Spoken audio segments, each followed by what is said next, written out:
This is going to be ISO 37001, 2016, a systemic approach to prevention, detection, and management of bribery.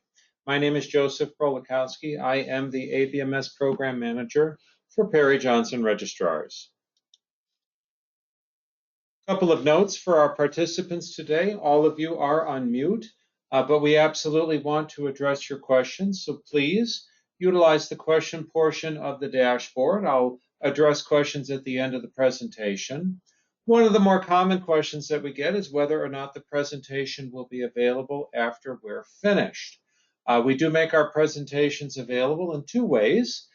Firstly, if you want to get a copy of the slides, those will be available for download from our website shortly after we're finished. And if you'd like to rewatch this webinar with the voiceover, we do post all of our webinars to our website. Just look for the link entitled Previously Recorded Webinars. Now, our presentation today is going to address a couple of different topics. We're going to talk about what is ISO 37001. We'll also talk about what is bribery, and more specifically, how bribery has been addressed in ISO 37001. We'll unpack a little bit about why this standard was developed and how it was developed. We'll look at the linkages that it has to the Annex SL language. We'll go over its three key provisions. We'll outline some benefits of 37001 certification, and then we will have some time for your questions. Now, 37001 is the first ISO published standard written specifically for the topic of bribery. Its full title is Anti-Bribery Management Systems, or ABMS for short, Requirements with Guidance for Use. It does have a guidance portion kind of baked into it that I'll be highlighting. Now, bribery it's a term. Obviously, there's a Webster's definition for it. There are legal definitions for it, and those legal definitions can vary depending on who the legal authority is. Bribery, for example, as defined in the United States, is potentially different from bribery as defined in a place like South Africa or Ghana or another country with another set of laws. So the 37001 standard felt it was prudent to provide a definition within the standard itself, and I've provided it here. It basically, the key provision is this aspect of undue advantage of any value. And it's identified that that can be financial or non-financial. And they do, of course, specify that this is typically associated with the violation of applicable laws, and it's intended to get a person to either act or refraining to act in relation to the performance of their duties.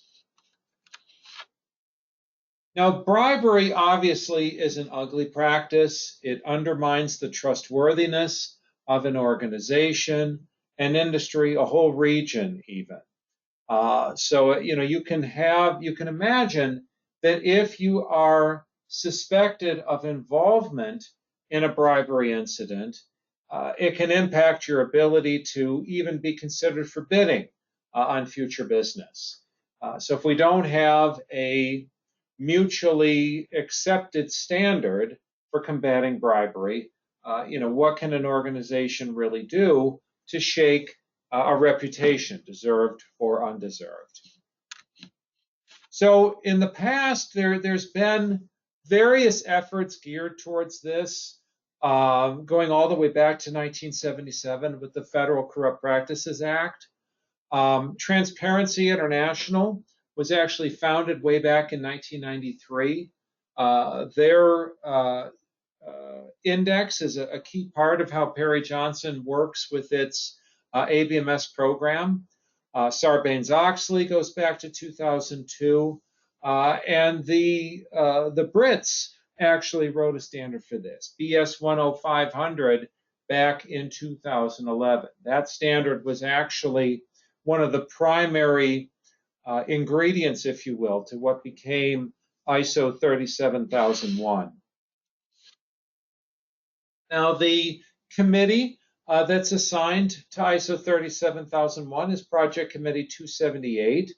The standard as we know it was first drafted in the fall of 2014, and it went through the usual process of draft, final draft, and then shortly after final draft, we saw the official standard published October 13th, 2016, and it came into effect at that time. Now, like every other ISO published standard from the past several years, it is an Annex SL document. Now, Annex SL, you may or may not be aware, this goes back to 2012, and it represented the output of a committee, the Joint Technical Coordination Group. Annex SL is a 10-section blueprint for the authoring of all of the ISO family of standards. Now, in terms of what that means for a company pursuing ISO 37001, basically, think of it this way. If you already have one of the many Annex SL rooted standards implemented in your organization, if you're ISO 9001 certified, if you're ISO 45001 certified, what have you, you can add 37001 to your certification portfolio with relative ease. If you've already got a process in place for management review, for internal auditing, for competency, etc., all of the effort that you put into implementing something like ISO 9001 can be brought to bear in implementing ISO 37001. So we have found that many of our clients that have implemented 37001 found it to be a relatively straightforward process for adding it to their portfolio. Now, in terms of how the anti-bribery management system works, 37001 focuses on three key areas. There's three primary focus points. And you could think of these as prevention, detection, and response. So all of these relate to bribery incidents. Now, obviously, the ideal state is prevention. And there's a lot of requirements written around prevention. Bribery risk assessments. These are intended to be performed on a regular basis and to serve as a means of evaluating current and potential bribery risks. Now, these are supposed to be on the record. Anti-bribery policy. This is similar to an organization's quality policy, but this is a required statement. It has to come from management, and it's intended to ensure that the organization's stance on bribery is made clear to the entire organization, and that it raises awareness of the ABMS program. There has to be an anti-bribery compliance function. This is typically a group of people, and they are typically tasked with multiple responsibilities relative to the ABMS. This could include development of the system, ensuring its full deployment, effectiveness reporting, what have you. And it has to be staffed with parties that are empowered and independent. So in other words, when action is needed, that they can take the action, that they're not going to be restrained either by their title or by other factors. Now, probably the most extensive of the requirements in 37001 pertains to employment awareness and training. There's all kinds of requirements that touch on things like screening requirements, whistleblower protections, performance bonus controls, and so forth. It is an extensive section. It's probably the most extensive section in the whole standard. Due diligence. This is directly related to the risk assessments that were mentioned in section 4.5. And what you're supposed to do is conduct an appropriate investigation whenever there is a pending transaction, a pending project, etc., if a bribery risk is identified. Prevention controls also include financial and non-financial controls. Now, for these, we look to the guidance provided in Annex A of ISO 37001. But these potential and controls cover a lot of ground.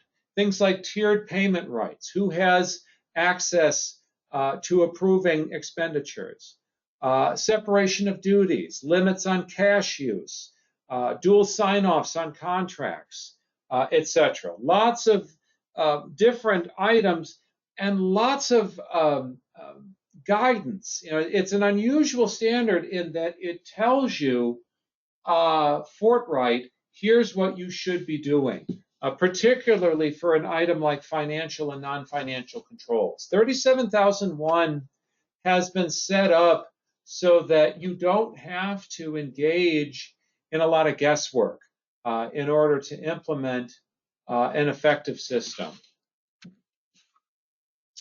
There's also requirements that relate to what the standard refers to as controlled organizations and business associates. So in the note, it tells you that a controlled organization is another organization that is directly or indirectly controlled by your company.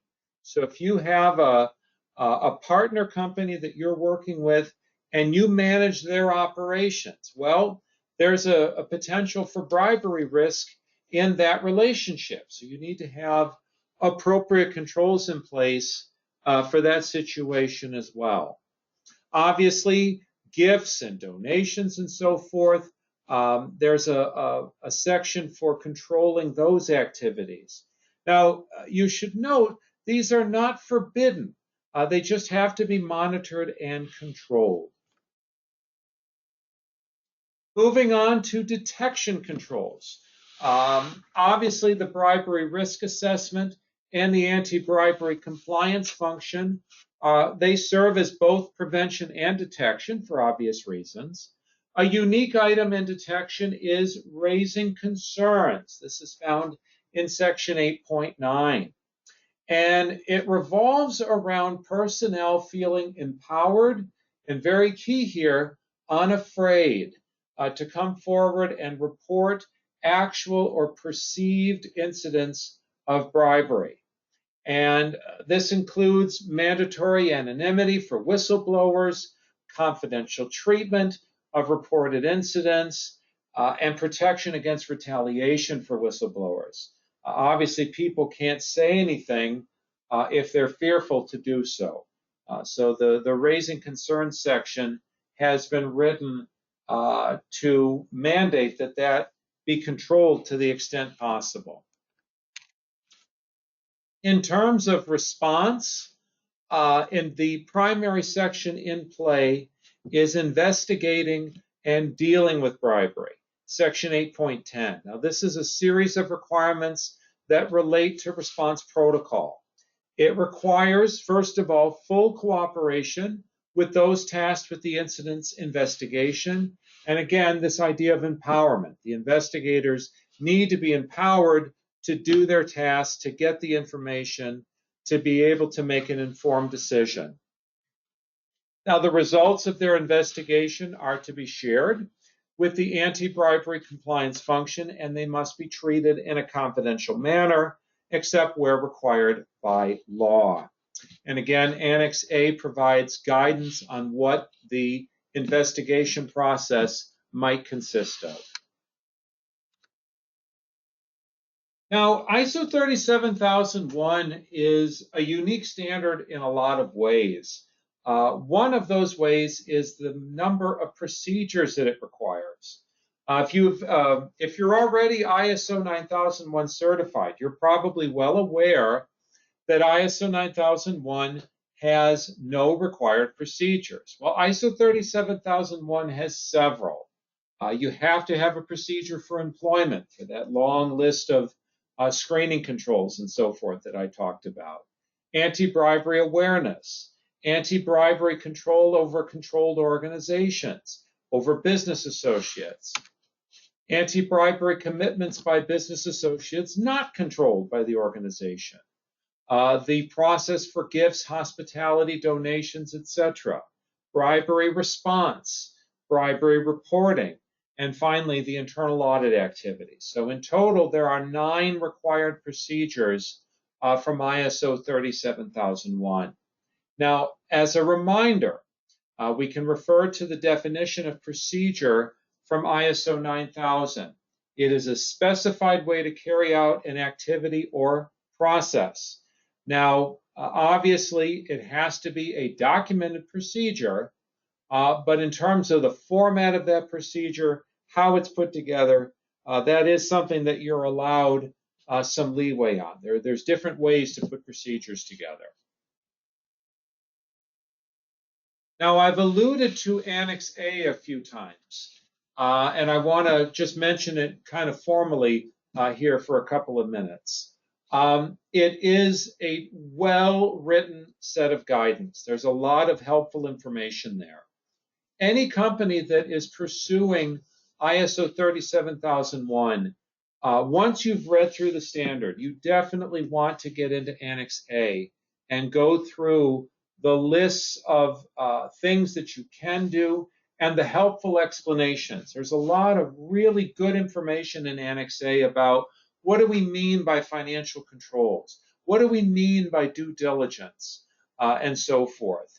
It is, in a lot of respects, a roadmap for how to put your system together. Lots of good stuff. Now, our assessment of your ABMS program is layered, and it's going to be rooted in a variety of audit techniques. Now, the average audit is going to include a thorough review of your procedures. We're going to go through your procedures, your contracts, your terms and conditions, and there's going to be a lot of interviewing. We're going to be talking with folks about what they do in your organization and making sure that they're aware of the anti-bribery protocols and policies. Our auditor is also going to do some pre-audit research to see if you've been involved in a bribery incident. There are obviously public records that are available, and we've trained our auditors to do some of that kind of due diligence also, to make sure, can you even be audited, or are you in the midst of an anti-bribery proceeding? Now, obviously, there's a lot of benefits to 37001 certification. Most importantly, providing assurance to outside stakeholders that you take business ethics seriously and that you're working to promote a culture of honesty and trustworthiness. Can also provide a means to select reliable partners in different regions or industries that have a reputation for bribery. We have been told that it can lead to overall cost reductions. It can prevent conflict of interest. And if you are unlucky enough to be accused of a bribery incident, the system can help you work through that accusation and provide proof of the effectiveness of your system.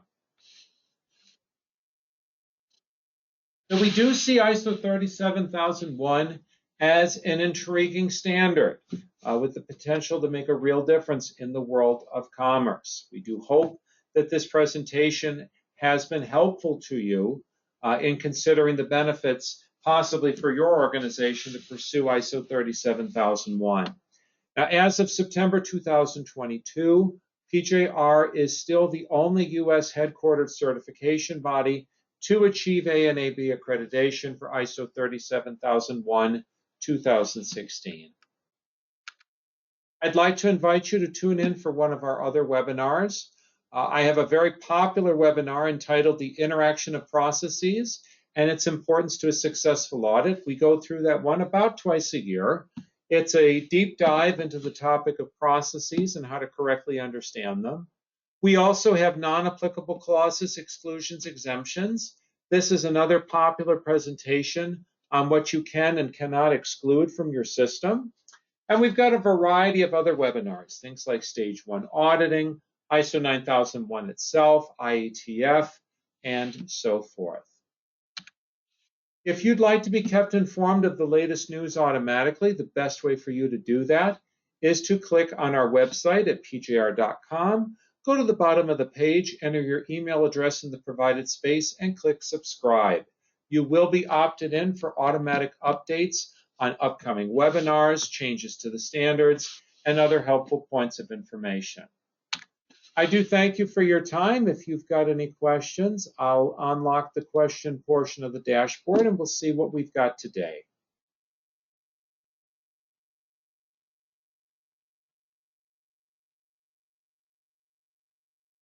Okay, it would appear there are no questions. I'll wish you all a good day and thank you very much.